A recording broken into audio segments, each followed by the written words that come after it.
Hi, it's me again with the first update on my International Rat Rod Harvester. And, well, like I said, I'm doing weekly updates here, and here's going to be my first update. Alright, today, or this week, I got the frame out, or at least what was left of it, which, by the way, I'll start off with that first now. So, over here is what is left, if that's what you really want to call it, of the frame. I literally tore that thing apart with my hands and a hacksaw. And I just cut the front end up in half. If you really want to call that a frame anymore. I guess it's from a 70s Mazda pickup. That's what it was from, I found out. Alright, now on the new stuff.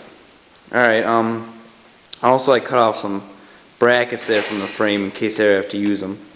But, let's see, then with the cab I started stripping off all the non-essentials, and I think I got that all done for now. Don't think I'll be messing with this for a little while. Yesterday I picked up a front and rear axle for about, let's see, it was $116. So I traded in also that other axle and trannies I had to get a reduced price. So yeah, this came out of a 70s Chevelle with a nice little dry shaft too. And the front axle here, never believe this, found a truck out in the junkyard, 1967 International. It's like, and the front end was sticking out in the air and no engine or wheels on it. It's like, oh, this is what I'm using. Cut off the bolts, steering linkage, and brake lines, and she was all mine. Now, about this though, all you professional hot rodders are looking at this front end and saying, I can't use this. Yeah, I noticed that now. Because, and for use of those that don't know, this front axle, yeah, is nice and beefy, but it doesn't have a hole here or there for the wishbone suspension. I mean, so that's going to be a bit of a problem without these holes here. So, yeah, but I am going to fix that problem.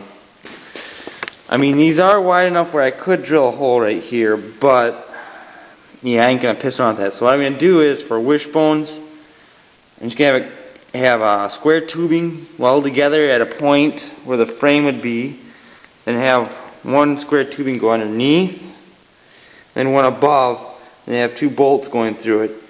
And then if I have to stabilize it so it doesn't slide back and forth, just weld a little plate here, or on both sides, and then she's not going to move anywhere. So, yeah, for all you doubters there, that's going to be my way of overcoming that. So, yeah.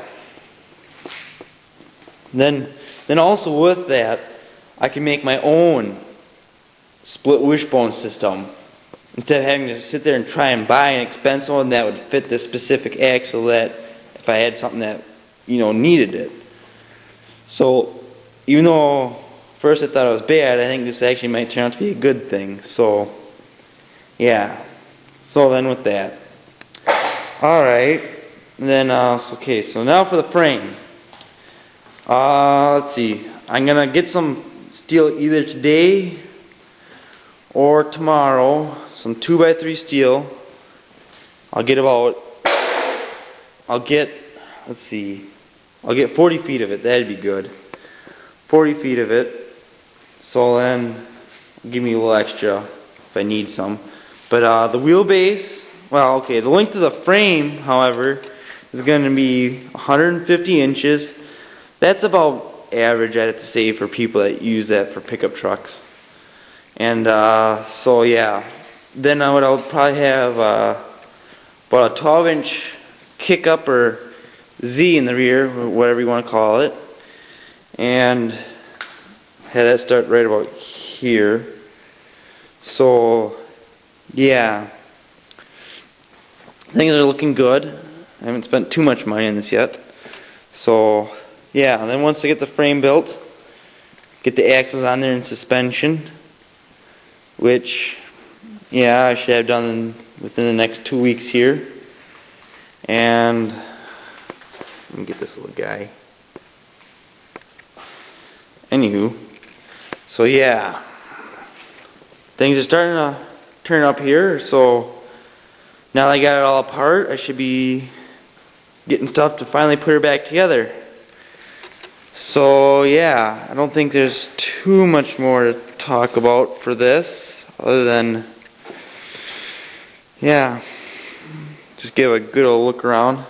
Yeah, let me give you a good shot. I got the axles set up to about exactly where they would be, so to give you a good perspective on how she's gonna look, that's about how big she's gonna be, give or take a few inches. But then the cab would be about 6-7 inches lower, 8 inches lower. So yeah, that's a nice distance there.